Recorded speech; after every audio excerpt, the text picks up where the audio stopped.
एक 19 वर्षाचे नवयुवकाचा जे निधन झालेलं आहे एका सुसाईड केसमध्ये, त्याबाबत भोर पोलीस स्टेशनची हद्दीमध्ये त्याबाबत एक प्रोटेस्ट करण्यात आला होता आणि त्या प्रोटेस्टमध्ये काही प्रोटेस्टर्सकडनं जे आंदोलन आले होते किंवा त्याच्यामध्ये कुटुंबाचे मेंबर होते, त्यांचे काही आक्षेप होते.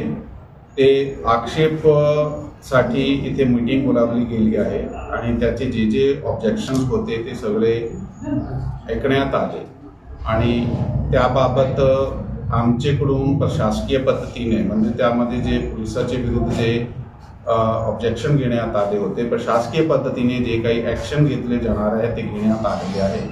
पुढे त्या मॅटरमध्ये चौकशी सुरू करण्यात आलेली आहे आणि आता ते जे फॅमिली मेंबर्स आहात ते आता डिसीज्डचा जे शव आहे ते पुढे घेऊन PM साठी जात आहे आणि कायदेशीर कारवाईची व्हेरिफिकेशन जे आहे इन्क्वायरी करून करण्यात येईल.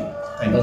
काय ॲक्शन घेतली आहे यामध्ये ज्या एक पोलीस अधिकाऱ्याचे विरुद्ध ऑब्जेक्शन त्यांनी घेतलेलं आहे तर त्याची बदली करण्यात आलेली आहे.